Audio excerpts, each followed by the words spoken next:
Today we're going to be talking again about Yogamaya, but also in relation to Krishna's flute and how the flute affects different devotees in different rasas, how it affects the animals, and so forth. So we will be discussing Yogamaya, but there are many leelas that came up in my preparation of the class that don't directly relate to the topic of Yogamaya, but they surround the discussion and they anoint it with ecstasy, so to speak. And so I included them. So there's going to be a lot of discussion of Leela, but also in relation to our ongoing analysis of Yogamaya. Okay, so that's the introduction. Hare Krishna. And now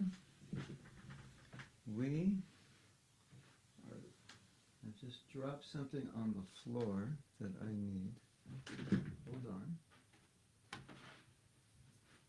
I found it. So I can, anyway, it's necessary for doing this kirtan. Krishna Govinda Hari Murari. Hey Nata Narayana. Bhaju Vasudeva.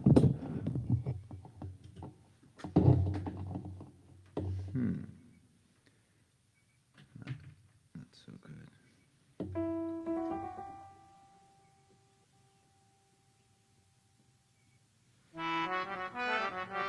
Govinda, Govinda, Govinda. Vijay Radha Madhava Kunja Bihari Radha Madhava Kunja Bihari Gopijana Vallabha Girivardhari Gopijana Vallabha Girivardhari Yashodhanandana Brajajana Ranjana Yashodhanandana Brajajana Ranjana Jamuna Tira Vanachari Jamuna Tira Vanachari Radha Madhava Kunja Bihari Radha Madhava Kunja Bihari.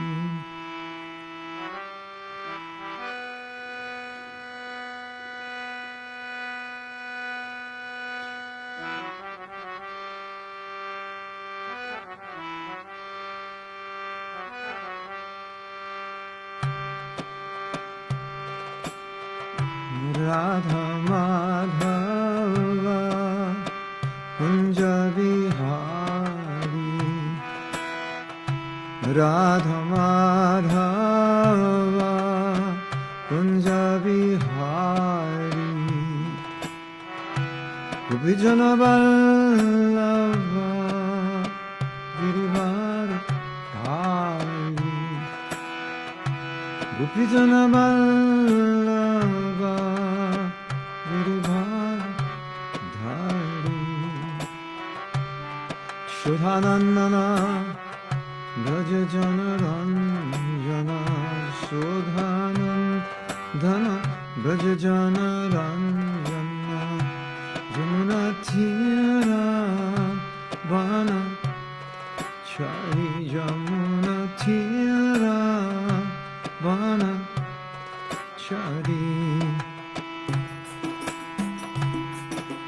Radha Madhava Kunja Bihari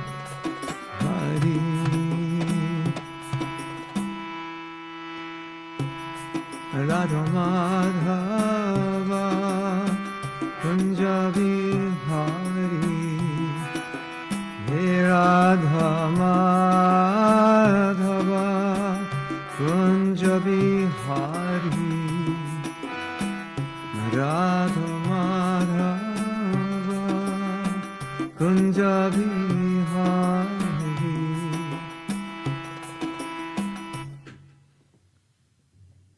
Sisi Radha Madhava Ki Jai. Jai Gaur Premanande Hari Hari Bol.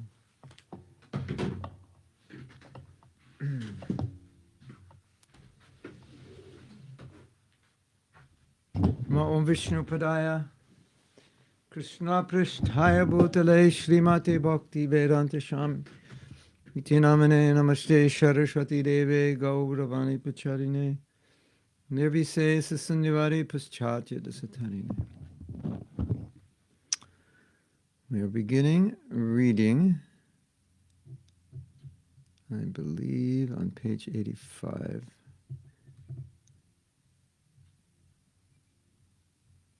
I have to find the location and then tell Nadia where we're starting from. We are starting on page 91. Third paragraph begins, when the news, Krishna is leaving. So,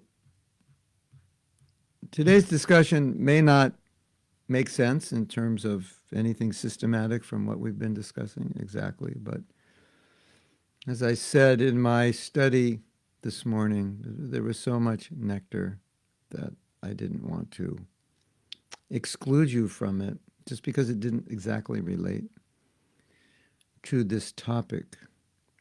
And so a lot of what we're going to read today is kind of more or less random nectar, but we'll try to bring it together at least within some context of Yoga Maya, of how Yoga Maya is working. So this is now a story, or the story, the daily story. Krishna, when he was herding the calves, of course, he would leave every morning. I think he was only 5 when he began. He would leave every morning, and that would create a scene of separation. We were discussing on Monday about separation, and there was some discussion if we have separation, if we're feeling separation, and our separation obviously is not the consequence of prema. So separation can be there, but before prema, but that's not what is described in Shastra. They're describing separation in prema. Other separation is naturally there when devotees who are good friends are separated and so forth. And so symptoms of separation are there, not as intense as in prema, similar. So we had discussed that our separation is more in the mood of Bhaktivinoda Thakur's song, Kabhi Habe Bolo Se Dinamar. Like, I don't have a high level of Krishna consciousness, but I want it, and I'm feeling separation from it. So in prema, they're not feeling separation from high levels of bhakti because they already have them. But it's direct personal ecstasies in relation to Krishna not being present before them. So our situation is different. So now we're going to read about the separation of all the devotees of Braj when Krishna daily would go out to herd the cows. When the news Krishna is leaving, this is not like he's leaving for Mathura, it's just he's going out like he does every day, echoed around Nandagram, its inhabitants immediately arose from their duties to stream out of their doors down the pretty lanes to have vision of their beloved Kanai. Krishna's leaving, so everybody wants to see him, right? Wouldn't you? There's a principle I think we'll read about later. It's called Purvarag. Purvarag has a couple meanings. One meaning is that before you meet a person, you learn about them, you hear about them, you see their picture, and you, etc., and you become attracted to them. So you're already in love with them, so to speak, before you meet them, or not, so to speak.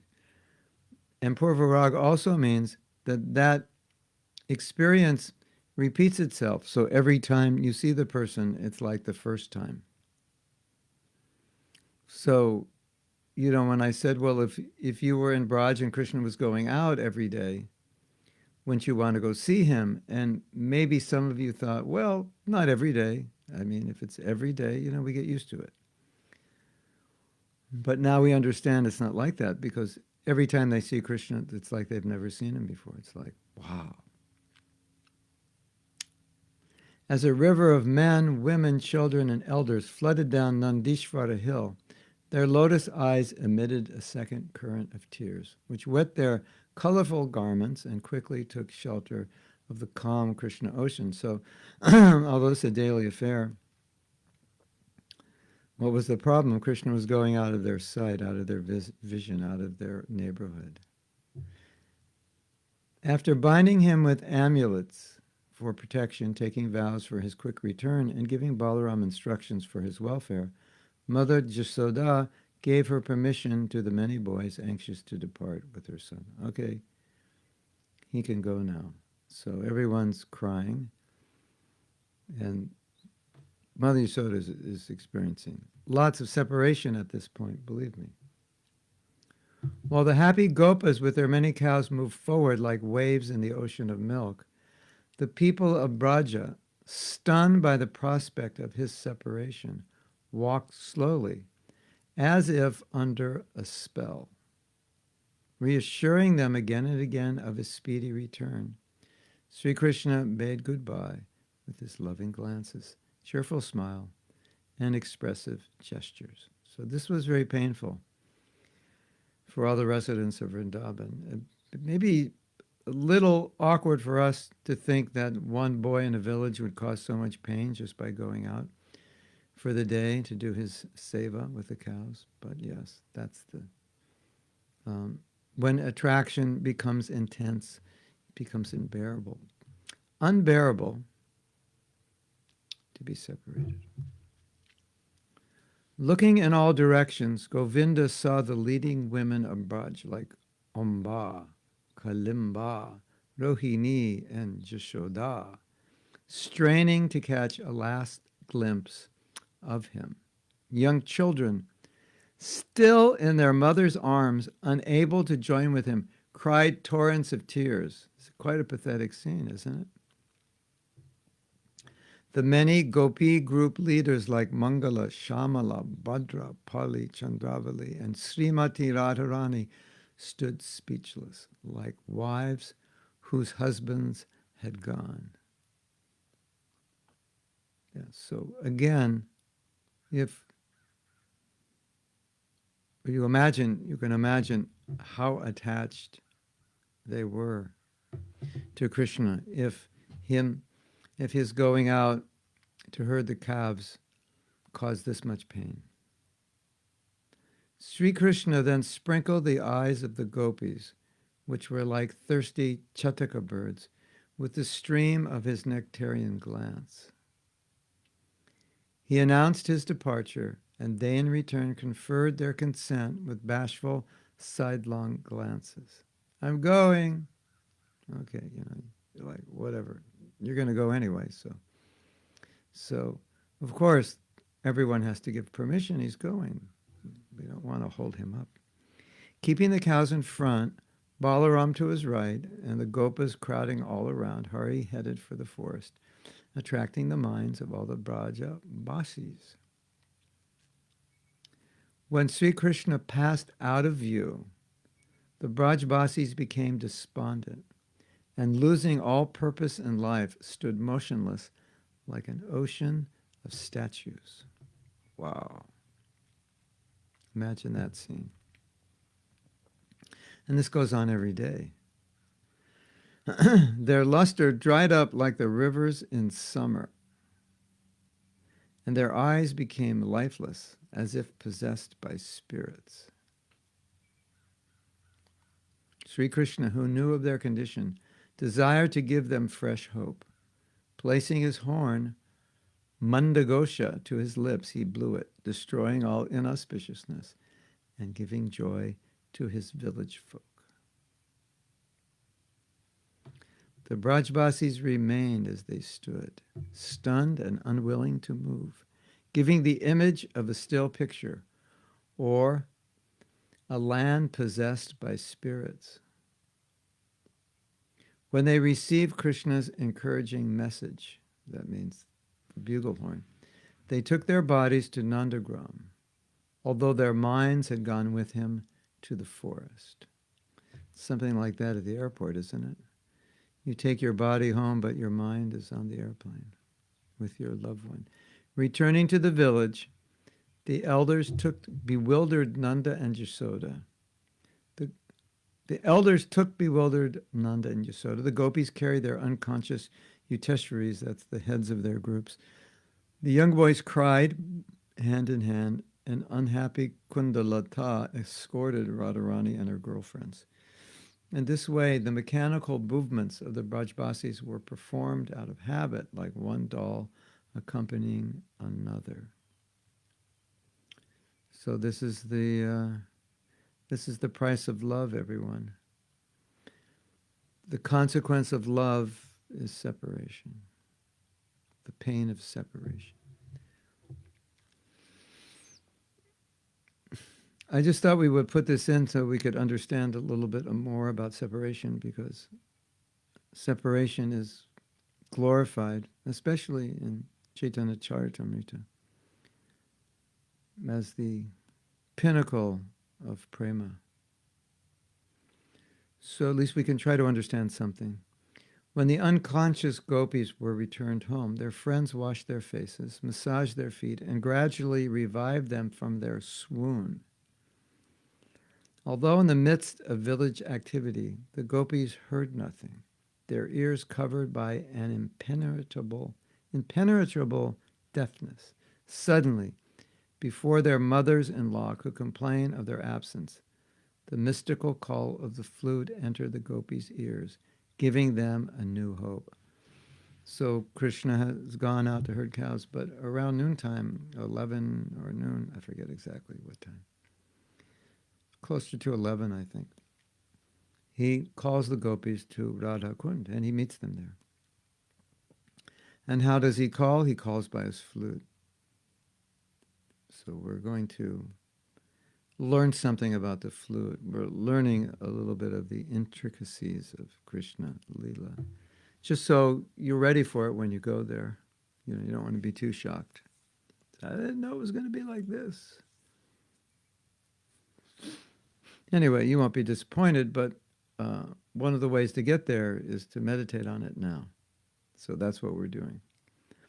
Being called by Sri Krishna, some girls climbed the roofs of their houses. Others entered the residential courtyard. Certain gopis left to meet in a secluded garden, and a few gazed out their windows with longing, offering prayers to the Creator, by whose grace they possessed ears to hear Bamsidhara. That's Krishna, who holds a flute. All the senses of those gopis took on the auditory quality, and they became immersed in the sound of Krishna's flute. So what is this sound of Krishna's flute, and how does it affect the hearts of the devotees' will? We're going to learn a little bit about that today. By the agency of Yoga Maya, the gopis, though far from lotus-eyed Sri Krishna, envisioned the scene, in other words, what we described, Krishna leaving to take the calves to the forest. They were meditating on this now when they heard the flute. So they envisioned this scene as he entered the forest of Vrindavan, playing his flute and accompanied by his friends and cows. Srila Prabhupada describes the gopis' initial reaction to hearing the flute in the following way, quote, "After hearing the vibration of Krishna's flute, the gopis in Vrindavan remembered him and began to talk amongst themselves about how nicely Krishna played. When the gopis were describing the sweet vibration of Krishna's flute, they also remembered their pastimes with him. Thus, their minds became disturbed, and they were unable to describe completely the beautiful vibrations." So the sound of Krishna's flute awakened remembrance. That remembrance awakened emotion, and that emotion is creating some instability, you could say. So this chapter of Venu Gita, Krishna, the song of Krishna's flute, the third verse says,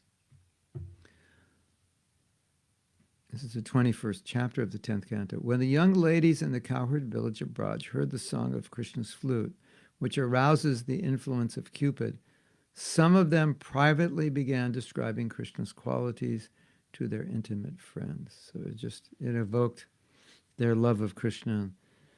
They began talking about Krishna, thinking about Krishna, meeting together, discussing the Leela. The good fortune of the gopis is incomprehensible to Lord Brahma and Lord Shiva, who incessantly covet their complete attachment to Sri Krishna. With their cuckoo-like voices choked with emotion, the gopis constantly sing his glories while milking the cows, churning butter, or cleaning their houses. Even the great devotee, Uddhava Maharshi, Sri Krishna's cousin and advisor, prays to become a clump of grass to secure the dust of their lotus feet. So, one sense you could say the Bhagavatam is written to glorify Madhurya Rasa, and therefore the Bhagavatam is written to glorify the gopis, and therefore ultimately the Bhagavatam is written to glorify Radharani, because this is kind of where it takes you, and this is where we're going now. Just the glory of the gopis is the glory of their love. It is the glory of the intensity of their love, and that's what we're reading about. This is, as I've said, this is important because it's difficult to understand what love is, especially if we only know love of this world. So by hearing this love, then we start to understand, okay, this is what love is, and what I thought was love, or what I call love. It may not be love. It may have nothing to do with love. It may be completely the opposite of love. So what you find in the devotees who've achieved love is different forms of ecstasy manifest. That's a symptom of it, because of the intensity of the emotion. It causes physical symptoms to manifest in the senses and in the mind, like intense symptoms. Because the emotion's intense, the symptom's going to be intense. And obviously, if your emotion is in relation with Krishna, who is incomprehensibly attractive, then those emotions they're not something that anyone in this world could experience, who has ever seen. And so when we read about them, it's like, because we've never seen them, it's hard, can't be difficult to imagine what it's like. And the only way I think, or the best way I think it could be expressed, is just through math. If Krishna is unlimitedly more attractive than any living being, then that love the living being has for is unlimitedly more intense. And if it's unlimitedly more intense, the emotions are unlimitedly more intense. But all those emotions are doing are intensifying the love and the ecstasy. Despite what you see externally that may show signs of some kind of pain, it's just magnifying the ecstasy of love. Sri Krishna's cousin Uddhava, an advisor as well, praised to become a clump of grass to secure the dust of their lotus feet of the gopis. Chaitanya Mahaprabhu, who is Sri Krishna in the mood of the gopis, has conclusively instructed that their mode of worship supersedes all others. One may well ask, what mystical... So that finishes that section. I put that in there I just thought it was... Because we had been discussing separation, I thought it was nice to see how separation is taking place in Braj just by Krishna going somewhere in which the other devotees can't join. He goes to a place to herd the cows. That's only for the cowherd boys. Then he goes to Radha Kund at noontime, at noonish, and spends a few hours there, or 3 or 4 or 5 hours actually. And then he goes back to the cowherd boys. So at Radhakund, cowherd boys can't go, Mother Yasoda can't go, so it's only for gopis. So everybody's feeling separation. The cowherd boys obviously must be feeling, right? When he goes to Radhakund, the gopis are feeling when he's with the cowherd boys. Sometimes the gopis meet him, but only the rare gopi, a rare cowherd boy who's almost like a gopi on that level, can have anything to do with the Madhurya Ras. But you see the gopis are there sometimes when Krishna's playing, and they play jokes. So we're going to read something about Krishna's flute. Today it's going to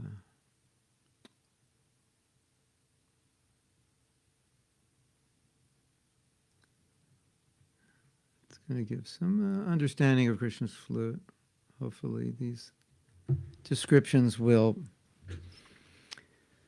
liberate us from anything, any desire other than to serve and hear about Krishna. One may well ask what mystical substance is present in the vibration of the flute to induce the appearance of such extraordinary symptoms. Like he plays his flute and then the residents exhibit ecstatic symptoms. So what's going on with the flute? Sri Chaitanya Mahaprabhu says the sound of the flute is related to the essence of Sri Krishna's opulences, his unparalleled beauty. When a pure devotee is touched by the divine potency, he experiences many extraordinary transformations. So divine beauty in the form of sound. What a beautiful sound. Can't imagine such a sound so beautiful. I think if we heard that sound, nothing else would sound beautiful in comparison. Yeah. So this is a nice question. One may well ask what mystical substance is present in the vibration of Krishna's flute to induce the appearance of such extraordinary symptoms. So we can meditate on that. What is the power of that flute? What is that vibration? How is it affecting the devotees? Well, we're going to find out.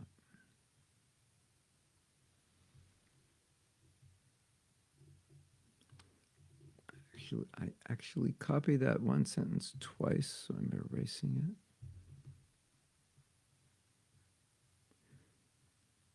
it. Sri Krishna,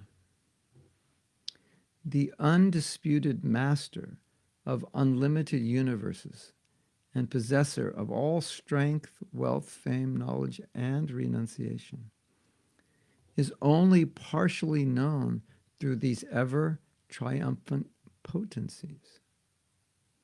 Complete appreciation of his glory is achieved by taking shelter of his mind-enchanting beauty, the source of all opulence, and a resident of his extraordinary form. So this is the essence. What's being described here, that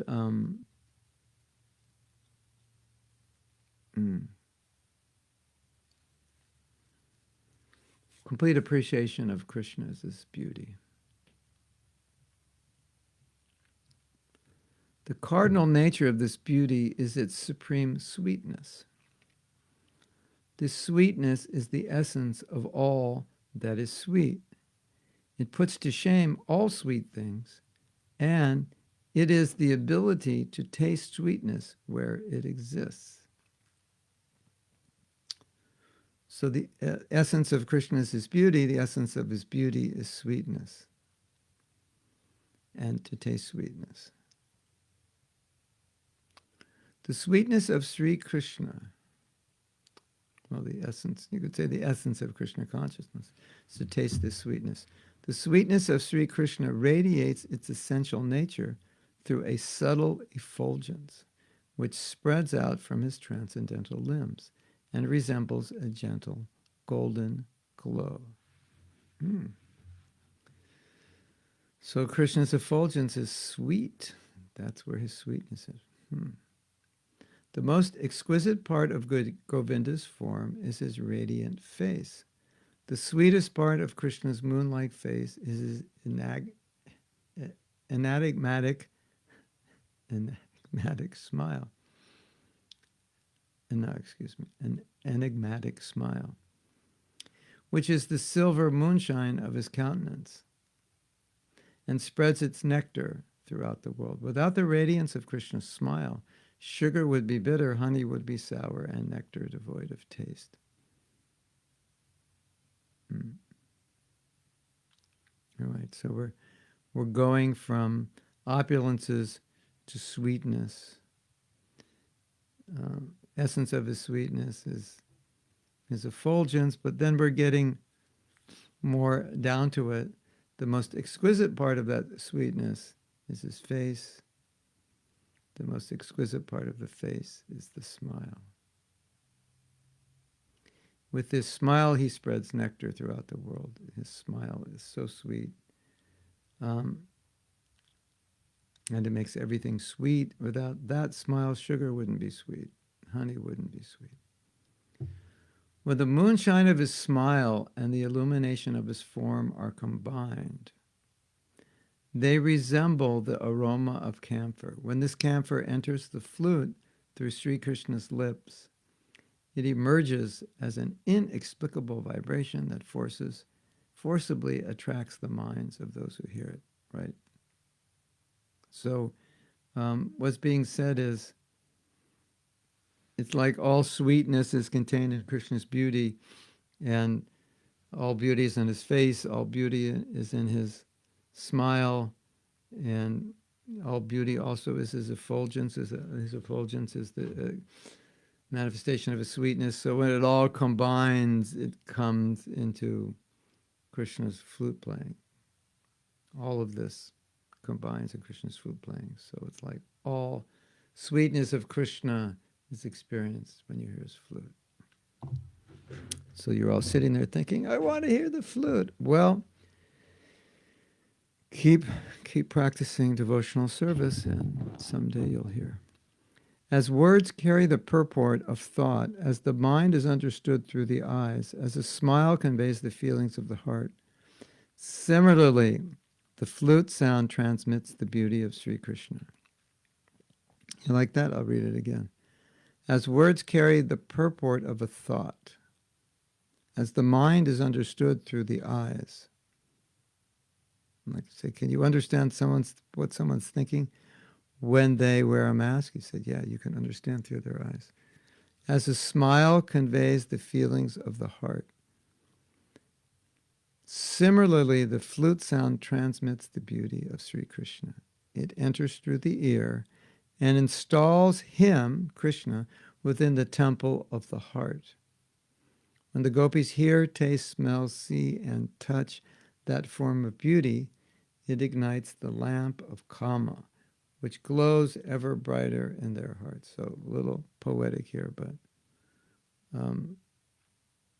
what is Krishna's flute? Why does it affect everyone so much? Because it's the transmission of his beauty. All his beauty is transmitted through that sound. It's the condensed beauty in the form of sound. So that means something extremely attractive in the form of sound that's bewildering those who hear it. So now we're on another thought. I'm just going to check if there are any questions.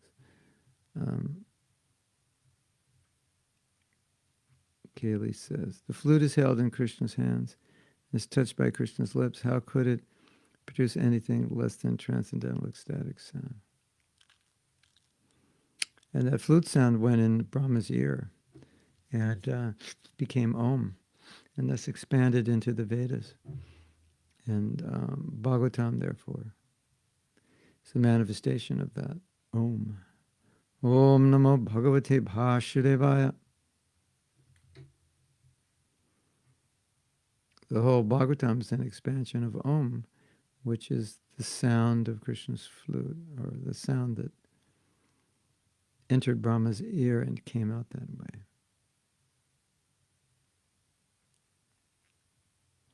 Sri Krishna desired to openly express his unfailing love for the gopis. Without reservation, he saturated the holes of his flute with the overflowing nectar of his heart and produced such a special sound that it startled all living beings. Wow. The cows turned their heads as they walked. The cowherd boys smiled amongst themselves. The trees and creepers wavered in the wind. The flute shivered in its ecstasy. Wow. And the master of all enchantment, Sri Krishna, dearly longed for the position of the gopis.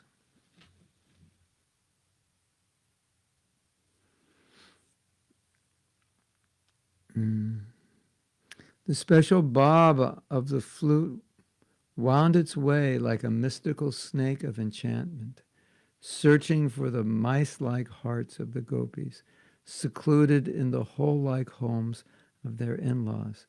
In other words, the flute is the invitation to the rasa dance. And so when Krishna is playing his flute, in the evening, that is for the gopis. That's the invitation. And so their hearts are pulled. It's not just an invitation, oh, it's time to go, but their hearts are pulled. They can't control themselves. So I'll read this again. The special bhava of the flute wound its way like a mystical snake of enchantment, searching for the mice-like hearts of the gopis. The mystical snake looking for the mice-like heart, secluded in the hole-like homes of their in-laws. When this vibration found its gopi victims, it caused the deep ocean of their love to swell and the great waves of their kama to rise to their throats. Not everyone who hears the sound of the flute is affected equally. This is interesting. Just as Sri Krishna reciprocates the nature of his devotees' love, so does his flute. For the gopis, the vibration of the flute is extremely aggressive, forcibly inducing ecstatic symptoms unknown by the queens of Dwarka or his friends in Braja. The selfless nature of their love allows them to relish Sri Krishna's beauty and the vibration of his flute in a way incomprehensible to others. So this is very interesting and important. To the degree of your love, to the extent of your love, to that extent or degree, you can relish Krishna consciousness. So no love, no relish. Little love, little relish. More love, more relish. Which of course explains why someone can practice Krishna consciousness and not be tasting it, because it's not that everyone can taste it equally. It doesn't taste the same to everyone. And that's dependent on their qualification. The nature of your purity. So we had talked about this, I don't know, maybe a week or so ago, how sometimes Krishna consciousness can be difficult, but just the world can be difficult, but there's a payback in the form of austerity. Through that austerity, you get to enter to different levels of Krishna consciousness. So although the austerity is difficult, it's the price you have to pay, but the payment is infinitely greater than the austerity. And the payment ultimately comes in the ability to appreciate the nectar of Krishna consciousness. Hare Krishna.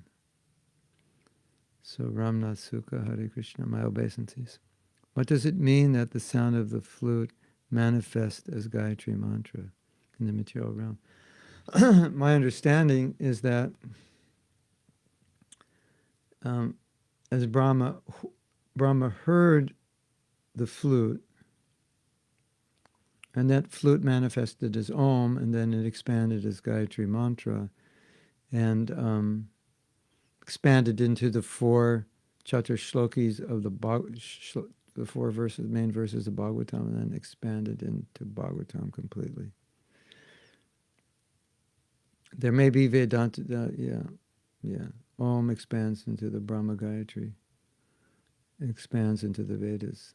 There may be one link missing in there, but that's my general understanding. It's, it's the seed form of all of the essence of Krishna consciousness. The sound of the flute. When it goes through Brahma's system, then the seed is there, and then it comes out as Om. That Om expands. And so the Om is the seed of all the Vedas. And eventually it expands as Bhagavatam, which is the essence. The thing is, for my study of Krishna consciousness, the one thing that becomes obvious is that how something is understood depends on one's rasa and realization and level of Krishna consciousness. Because if you just take the Brahma Gayatri mantra, it can be explained in many ways. All the way up to Radha Dasyam, service of Radharani, although her name is not directly mentioned, but then it's interpreted with the word Savitor as Radharani. The Savitor being the sun, but Radharani's the light. She's the light of Krishna's life. She's really the light of the universe. So even that first verse of Brahma Gayatri, it is interpreted by the Rasika Vaishnavacharyas as referring to Radharani. Because that's where it all goes. That's where it all ends. In her love, it's the highest thing. So then you, if Om gets expanded into Bhagavatam, and the Bhagavatam takes us all the way up to Rasa Lila, and the essence then becomes the love of Radharani, then Om is service to Radharani. It's kind of how the Gaudiya Vaishnavas see everything. Even the first line of Gayatri can be seen as worship of the sun, worship of Narayana in the sun, or there are many different explanations for it. So I once heard a conversation, may have been between Srila Prabhupada and his godbrother Sridhar Maharaj. And they were discussing 1866, Sharanam Braja. Sharanam Braja means to go, Sharanam means take shelter or surrender. And so they were discussing and said, well, the word go here is Braja. So where do they go? To Braja. And who goes? The gopis go. When Krishna plays his flute, the gopis go to Krishna and they surrender everything. They give up everything only for the shelter of Krishna. So 1866 can be interpreted to be the gopis giving up everything for Krishna. Which, why not? If that's where your consciousness is at, if that's where how you understand surrender, then you'll see that within that verse. Whereas when Mahaprabhu was speaking with Ramananda Roy, Mahaprabhu taking this position that verse just meant give up Varnashram. And that's why he rejected it. Well, give up Varnashram, that's good. But what do you do? There was nothing positive. So Mahaprabhu said, go further. But you can look at this verse as the essence, the summit of the discussion with Ramananda Roy and Lord Chaitanya. You could take this verse to be the culmination of that discussion, because hidden within this verse, Sharanam Braja, is the gopis are surrendering everything in Braja to Krishna when he plays his flute. It's like you worship Giriraj. Do you worship him as a devotee? Do you worship him as Krishna himself? Well, that you have to answer, how you're going to worship, according to you, how you see things. So one thing is seen many ways. So it's just interesting that when you come to Gaudiya Vaishnavism and you cultivate it to a high level, you start seeing everything in relation to your particular relationship with Krishna. But specifically, philosophically, you can, because everything's coming through the six Goswamis and they're focused on developing an understanding of Madhurya Ras, that everything could be understood that way, through Madhurya Ras. And even if one's not in Madhurya Ras, it's still, the focus on Madhurya Ras nourishes the other rasas. Yeah. Is the flute a person? Yes. He is. Krishna Karshani asks, it said Krishna consciousness is simple for those who are simple, complicated for those who are complicated. How to understand it? Is it relating to having a mind which is simple or complicated? And that makes someone Casey simple. I mean, it could mean many things. The way I understood it in the context Prabhupada spoke it was, sometimes Prabhupada would say, try to understand, don't try to misunderstand. So sometimes in the context of, like, if you want to endlessly speculate, but what about this? But if this is true, why that? And, I mean, to some degree, that's healthy. But anything healthy can become unhealthy, potentially. Maybe not anything, but a lot of things can become unhealthy if done too much.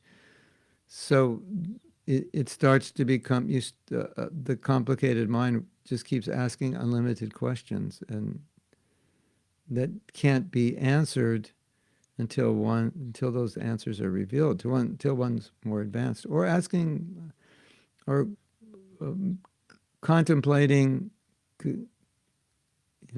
and obsessively contemplating in a way that's not even important. It's not necessary. So it's like you're unnecessarily complicating it.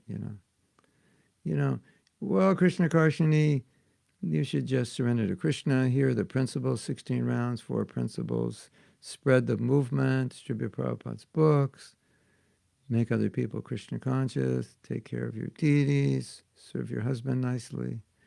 And then you say, but what about, I mean, it's Kali Yuga, gender roles, and what if, I go out and my husband stays home, and, and then you ask endless questions that just kind of handicap you from doing anything. Then that's complicating it, because Prabhupada, it's interesting, because I think a lot of what we're seeing due to COVID is we have more time to complicate things. So there's like all kinds of discussions about so many things we don't need to be talking about, I think. It's just we have like too much time on our hands or something. So I don't know if you've ever seen these discussions, but sometimes, devotees are picking hairs and discussing philosophy. And it wasn't generally how Prabhupada did it. He would just kind of say, no, this is the point. Just try to understand, don't try to misunderstand. So, sometimes you can get into so many subtleties that you lose sight of the simple truth. So simple for the simple. I wouldn't say, that a devotee is simple in a bad sense. It's simple in a good sense. Krishna says, it's like Srila Bhakti Siddhanta said, go to the West and preach. Prabhupada didn't complicate it. And think, well, he really didn't mean it because really, I'm too old. And God brothers, they tried and they weren't successful. And they were more advanced. They were sannyasis and they couldn't do it. How could I do it? And, the West is like this. They're not going to appreciate Krishna consciousness, and they're in the mode of ignorance. They're not going to be able to understand. That's complicating it. And not being complicated is, Guru Maharaj asked me to go, I'm going to go. I have no idea if I'm going to be successful, but we'll find out. So that's one example, right?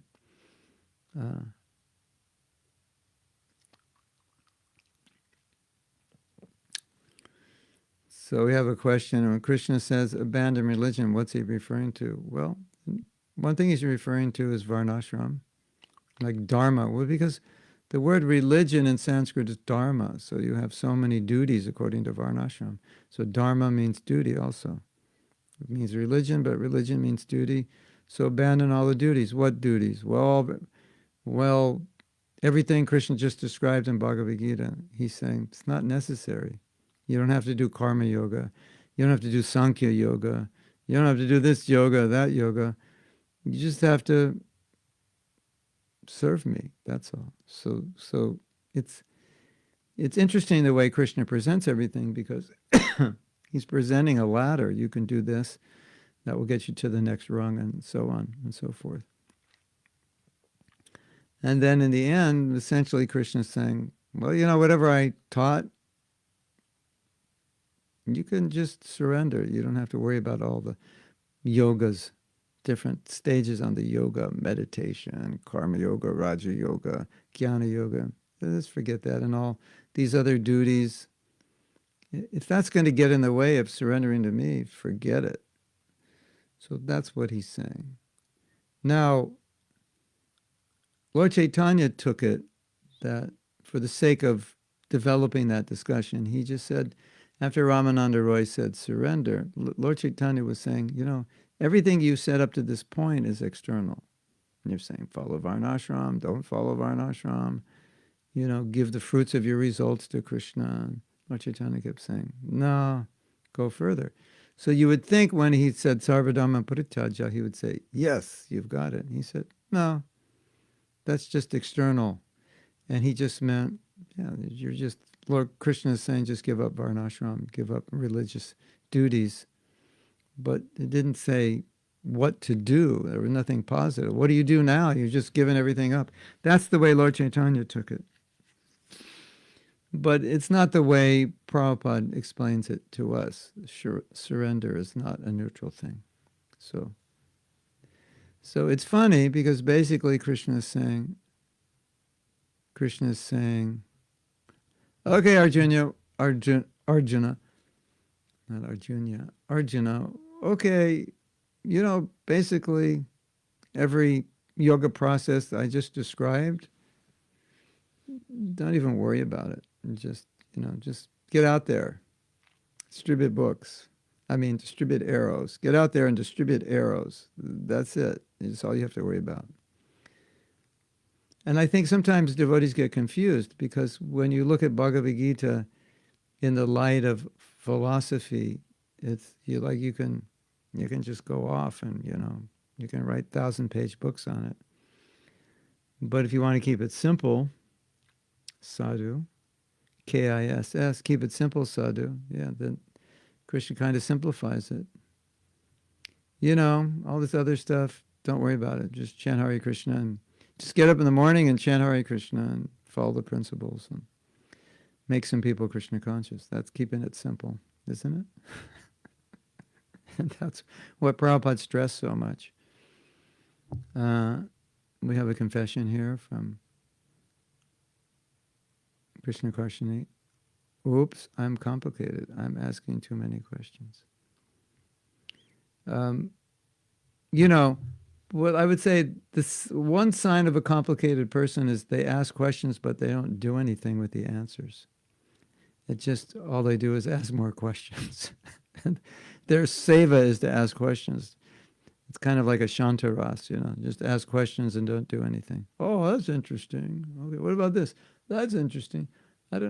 Sometimes people come to our temple and they're like that. They never become Krishna conscious. They just ask questions.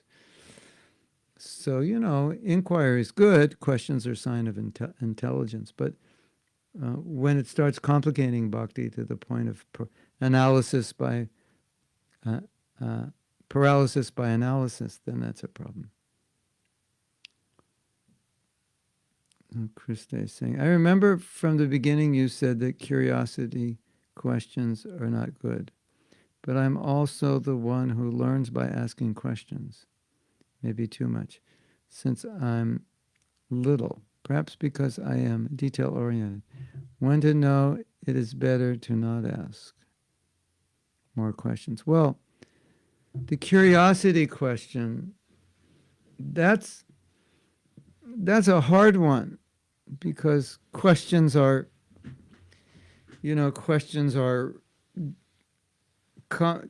come from curious minds, don't they? But Prabhupada's point of curiosity questions was someone's asking a question, and Prabhupada is feeling or thinking there's absolutely no benefit to the answer I would give to this question. Like, what does it matter? It doesn't matter. So those are curiosity questions. Like you're like we're climbing up the Himalayas, right? And it's getting really cold, and we have to get to the next camp in an hour, and it's getting windy. And then you ask the person next to you, do you know who won the football game today? And they're like, what does that have to do with anything? We got to get up to this camp, otherwise we could die. So it's a question like that, just like, what's the point of that question? There is no point. But questions which can help us advance, yeah, those we should ask. But we should ask in a way to get clarification, and not in a way that we should understand the answers in a way, or process it in a way we become more confused, and every question generates 10 more, and then we're on an infinite loop of endless questions and no conclusions and no service. Well, what'd you do today, Prabhu? I actually didn't have time to do anything. I just was writing all my questions down. So something like that. So as with everything is good until it gets bad. That's my famous saying. Not everything is good. But many things are good until they get bad. Everything, let's say everything that's good stays good until it gets bad by overindulging in it. So that's, I don't know, a specific enough answer, but it's a general principle. Anyush is asking, how to overcome Maya in association with material people as is necessary to associate with them in schools and colleges. The best remedy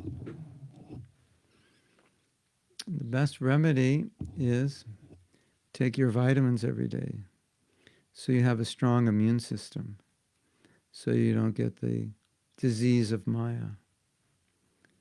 And that remedy is good rounds and good hearing every morning. Then you go out in the world, you'll have a strong, I don't want to say inoculation. We could use that example, we have. But I think the example of a strong immune system is better. So COVID is out there. If your immune system is very strong, there's a good chance you won't be affected by it, or a better chance you won't be affected by it. So how's your Krishna conscious immune system doing? How good are your rounds? How are you reading every day? Are your relationships with the devotees good? You have nice service? All these things. If that's the case, you have something better in your life. And so it's just easier to deal with the material things. Just even materially speaking, if you have a really good life, a good family, you're really happy, it's easier to deal with the world than if you don't like your situation, your family situation is really difficult, etc. Your physical health or mental health is not good. It's hard to deal with everything. So the same way, if your Krishna consciousness is good, it's just, you can deal with stuff. It's just dealable. Okay, so the big question, how to overcome Maya. Where is the fine line in asking questions? Sometimes I have a problem to stop asking. I would just think, if you think the question is of value to yourself personally, if you think the question is of value to people in general, if you think the answer to this question, you think it's important, that this would help me. Like sometimes I have questions, and it's kind of like kind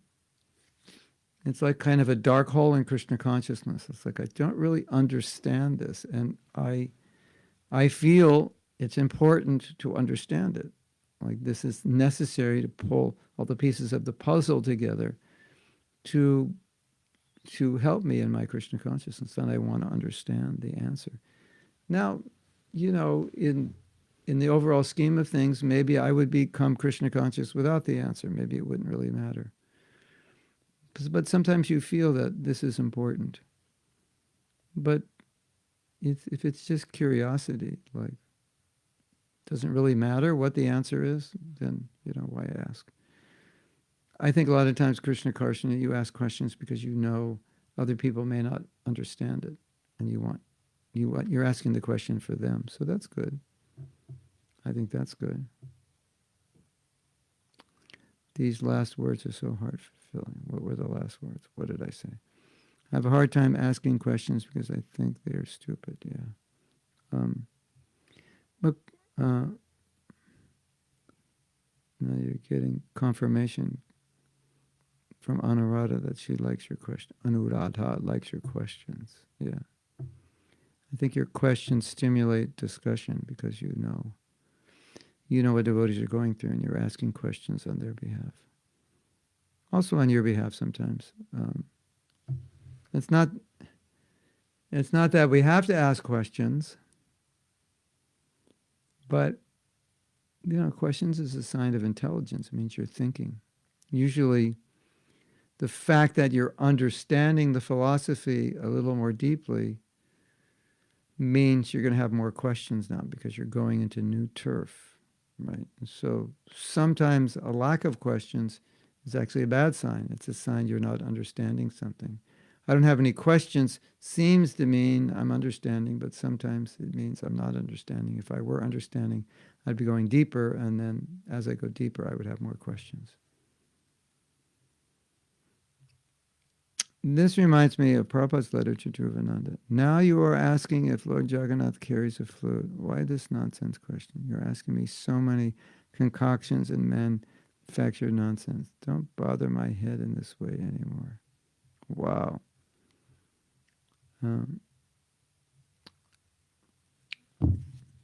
Don't bother my head in this way anymore. From now on, unless I order you to do something, to do something change, or in addition, go on with the usual standards. The Prabhupada's upset because he's changing deity worship standard.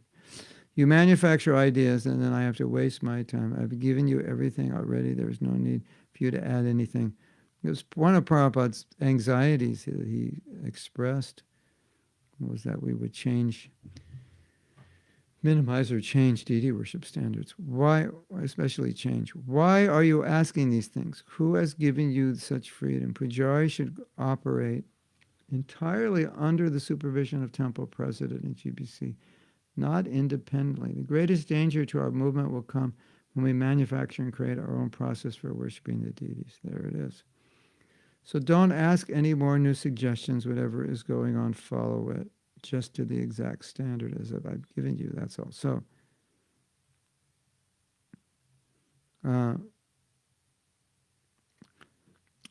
there are, so this could be misunderstood because this is referring specifically to deity worship. So in the field of deity worship, there's a standard. It's not that you adapt the standard as needed. Although some adaptation was already made in determining on what level we'll worship the deity, but that adaptation is just, do we want to follow 64 items or 32 or whatever? It's not like we are going to make new items. So in the realm of deity worship, we just heard what Prabhupada said. You can't create anything new. It doesn't mean that Prabhupada's saying in the realm of other areas, specifically in the realm of preaching, we can't adapt and adjust. We can, because those are not eternally defined principles or standards. So that you just have to make the distinction between what is changeable and what isn't. Because if something isn't changeable and you change it, that's wrong. And if something is not going well, that could be adjusted so it will go better, and you don't, that's also a fault. Krishna Krsna says, there are no stupid questions, there are only stupid answers. Well, in Krishna consciousness, there are only intelligent answers. Well, yes. I didn't ask many questions to Prabhupada because I didn't want to get chastised for asking a stupid question. So there are some stupid questions, yes.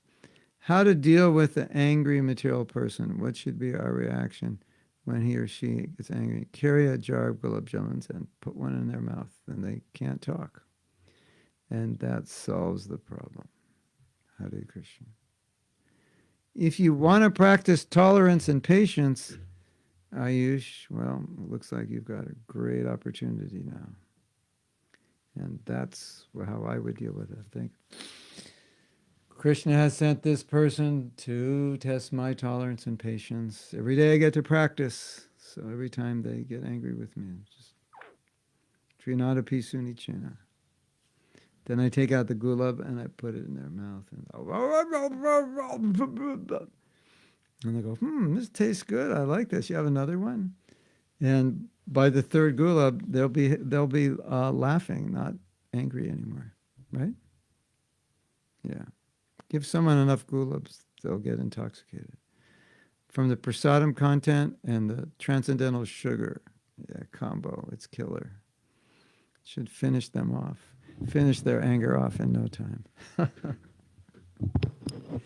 You know, Ayush, if you distribute prasadam at work, everyone will love you. Did you know that? You just make some nice, really nice prasadam, some cookies or something, and distribute it. You will be loved by everyone. In a recent lecture, His Holiness Radhanath Swami said that Maharaj Parikshit asked Sukadev only 3 questions, and he told him the whole Bhagavatam. As far as I know, the questions in case they are very important. If, however, they are sincere and ask with humility and not in an attitude of defiance toward the spiritual master. Prabhupada used to say that there are intelligent answers to intelligent questions, and they can be of use to other people. Therefore, as in the case of Maharaj Parikshit, devotees ask for the benefit of others. Yes. So in the Bhagavatam, you'll see that Krishna's inspiring devotees, as he inspired Arjuna, to ask certain questions. And sometimes inspiring the audience. Just yesterday I was hearing that when Maharaj Parikshit was hearing about Krishna dancing with the wives of other men, he was thinking, no, this doesn't sound right. Why would this is Krishna says, everyone follows my example. I set an example. Why would Krishna do this? That doubt was there. But Krishna put that doubt in because that doubt is there in the minds of many. Shouldn't he have not done that? Because he's setting a bad example. Actually, he's setting an example of the highest love, but you have to understand that. But that doubt was there. When Sukadeva Goswami was speaking, the doubt was there. Not only did Parikshit Maharaj ask that question to clear up the doubt, but the doubt was in the minds of others in the audience. Why would he do that? That's not right. So it was cleared up that Sukadeva Goswami cleared that up. That question was asked. Why did Krishna do this? That's why that question was asked. There was a doubt. My point was that I noticed that even if someone asked you not a super intelligent question, still your answer is wise and helpful. Yeah. I mean, that's also there that sometimes we saw with Prabhupada that someone would ask a question and he wouldn't even answer the question. At least it didn't seem to us that he was answering the question. Sometimes we realized he was, but other times we realized he was just answering what the person needed to hear, and what the person was asking may not have been important or relevant. And so Prabhupada wanted to answer with what was important. So sometimes, as a teacher, you hear a question and you think, well, that's not really important. Let's answer something important. And then indirectly, the question becomes upgraded. You give it upgraded status. A bad question gets upgraded status by the answer. Or someone will ask a question. Sometimes they'll say, well, that's not the real question. The real question is this. And then you answer that question. So, yeah. And that, usually the speaker can do that. He can look at the question and he can decide what he wants to do with the question. I know a lot of times we use the question as a doorway, but I don't think the question is that important. So I just use it as a doorway, and then I end up talking about, I may answer that question, but in the process of talking about something more important. So that's useful. Okay, we're going to read some more. Are you ready?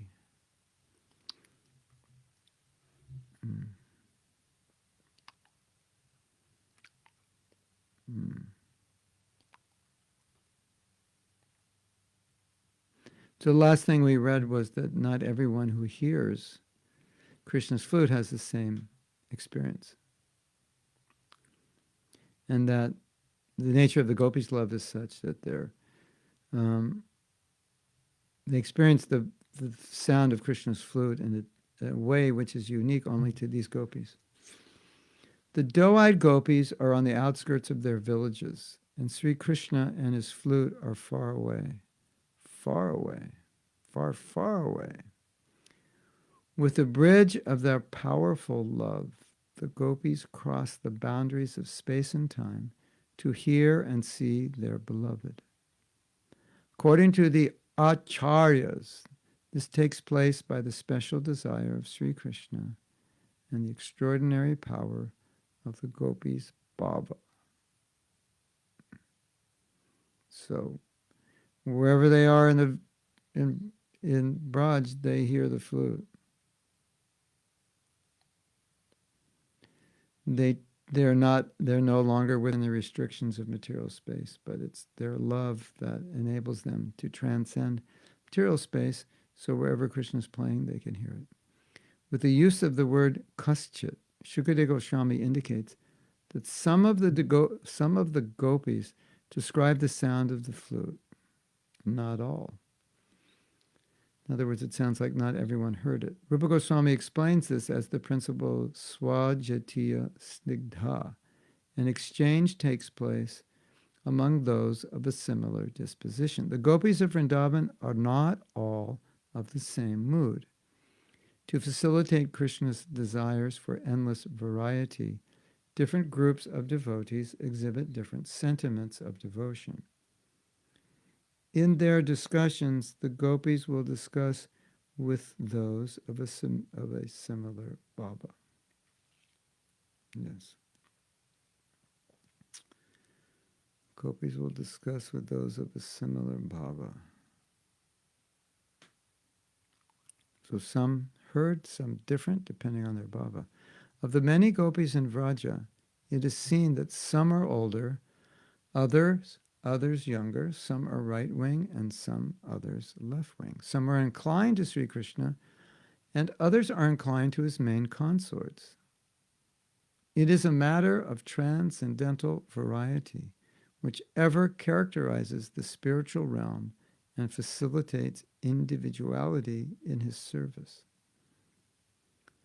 When they hear the song of the divine flute, the gopis of the same age as Sri Krishna experience a rise in their kama, while the associates of Jasoda reciprocate in Vatsalya Bhav. So I think this is natural to understand, that the vibration of the flute is one. It enters the ear and the heart of the devotees, and according to their rasa, it stimulates them according to that rasa. So what they experience, even within the same rasa, will also depend on the particular relationship they have with Krishna, the group they're in, their age, and so on. And obviously, the feelings that are stimulated in the heart of Jasoda are different than the feelings stimulated in the heart of the gopis. So now, okay, we have some time for the next story. Let me see if there's any questions.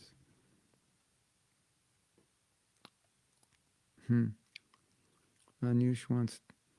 Well, Anush, you want me to come to Nepal, or you want to come here?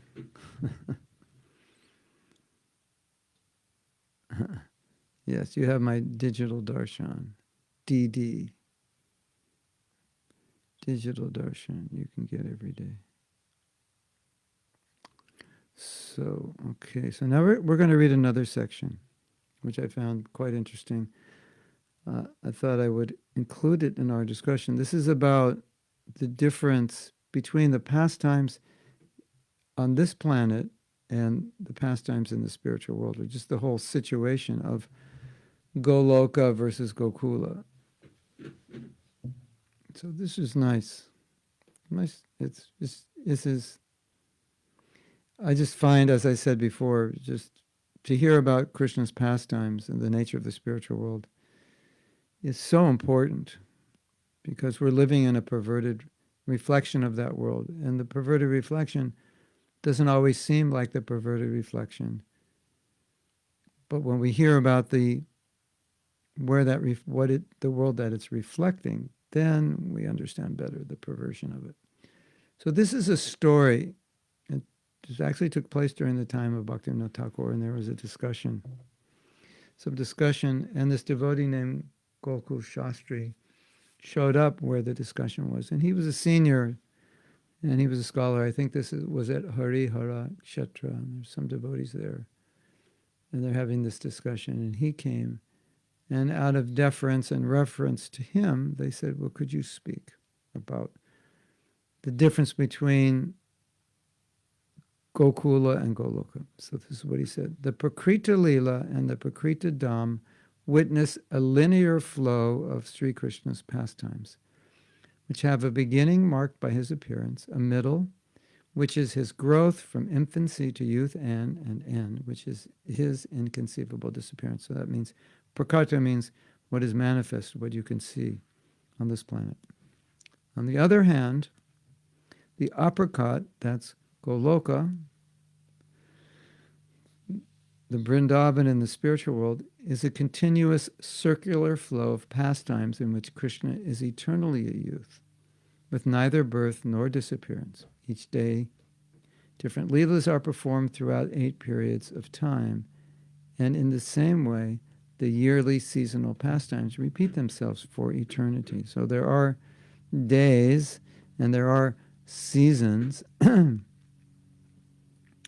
but what he's distinguishing here is that the speciality of the Prakat Leela, the Leela on this planet, as Krishna grows up. So you have all these childhood pastimes where you don't have those in the spiritual world. So what you're reading in Bhagavatam, some of it mimics what's going on in the spiritual world, but those earlier pastimes don't. And of course, engagement with demons doesn't take place in the spiritual world, at least not physically. For example, in the Prakat Dham, Krishna's Leela of herding the cows ends when he goes to Mathura. But in a Prakat Leela, it eternally goes on.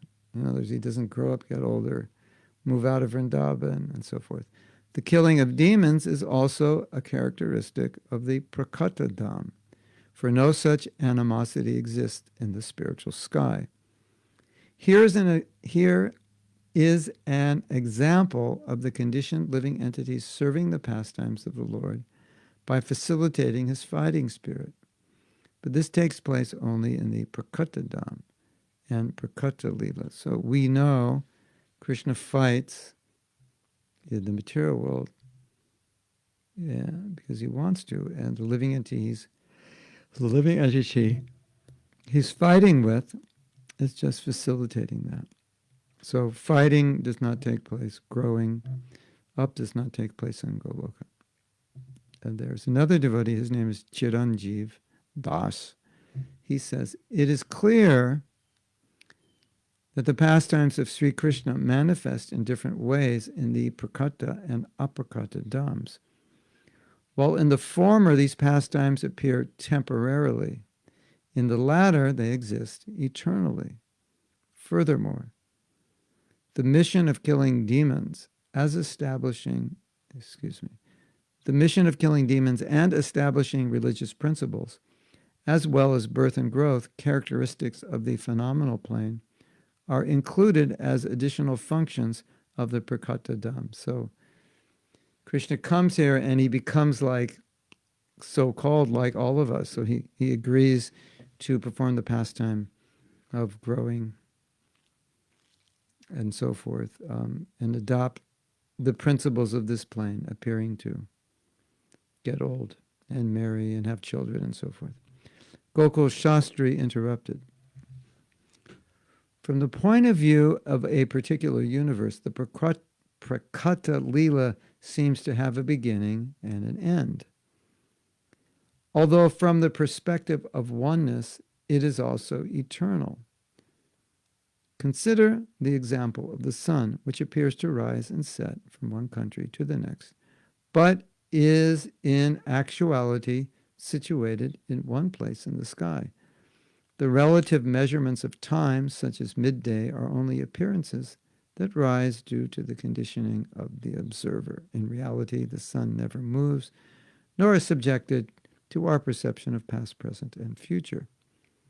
From another perspective, the different parts of the day are always present in one country or another. Similarly, all aspects of Prakata Leela are always visible in one universe or another. In this way, Sri Krishna's birth, the killing of Aghasura, the liberation of the twin sons of Kuvera, are also all eternal. So eternal in the sense that these pastimes continually go on one universe or another. So they're going on in all these different universes. Krishna finishes here his Leela, he goes on another universe to do it. And so that way we say the pastimes are eternal even on this plane, at least while this plane is manifest anyway. All the devotees were very happy to have a clear explanation of the prakata and aprakata concepts.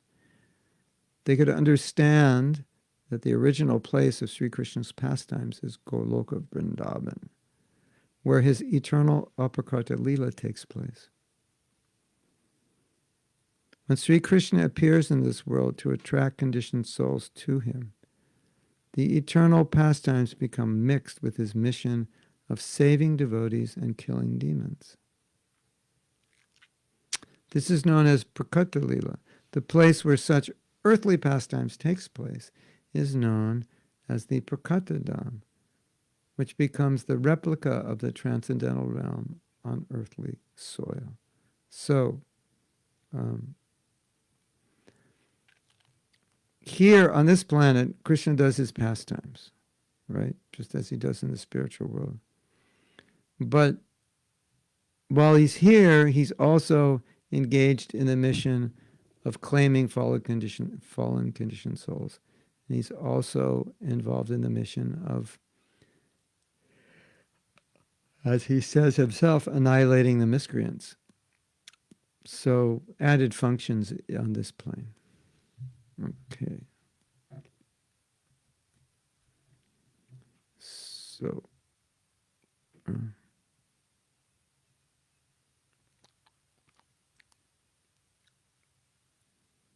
so we have a comment by Jai Radhe. Jai Radhe. You mentioned in the podcast with Namaras Prabhu that lying is really heavy. Oh, people lying is a heavy burden on the earth. Where can we find this in the scripture? It's in, where is that? Mother Bhumi says that I can tolerate anything but a liar.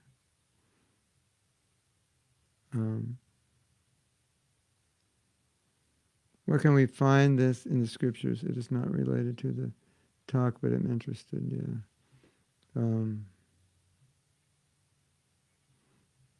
I can, give me 1 second.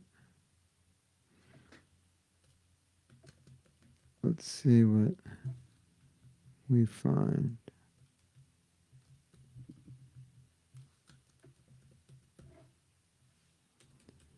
I'm going to search this.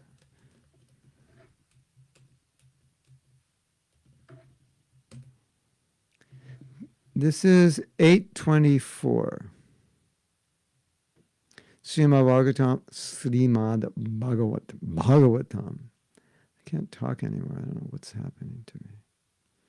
Getting lazy. Too lazy to talk properly. Srimad Bhagavatam, Canto 8, Chapter 20, Text 4. Here's the verse. And I will put the verse in here. There is nothing more sinful than untruthfulness. Because of this, Mother Earth once said, I can bear any heavy thing except a person who is a liar. Let me put that in.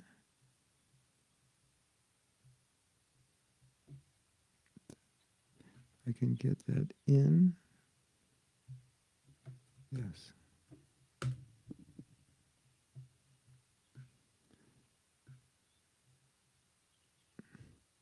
There's a purport there also.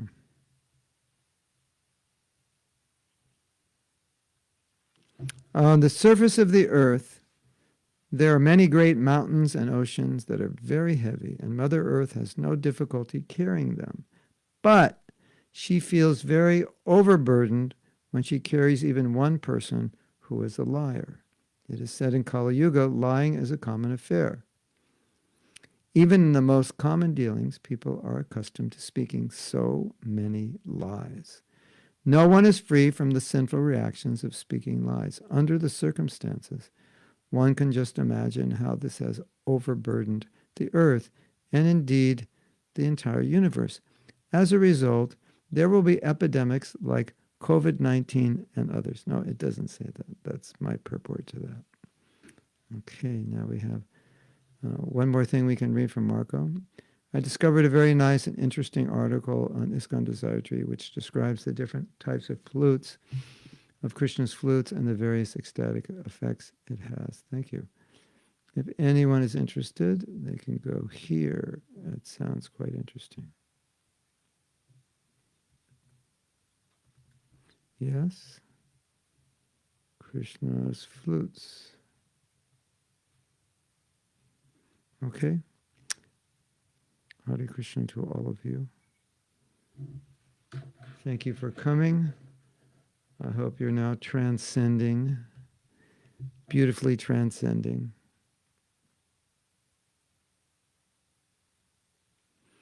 Everyone is more or less a liar. Yeah, well, become thoroughly honest. The Bhagavatam is for men who are thoroughly honest. So you have to be thoroughly honest. Hare Krishna to all of you. Srila Prabhupada, all glories to Srila Prabhupada. All glories to all of you, all of your service. Gaur Premanandi Hari Hari Bol. Gaur Premanandi Hari Hari Hari. Blessings to you, Ayush.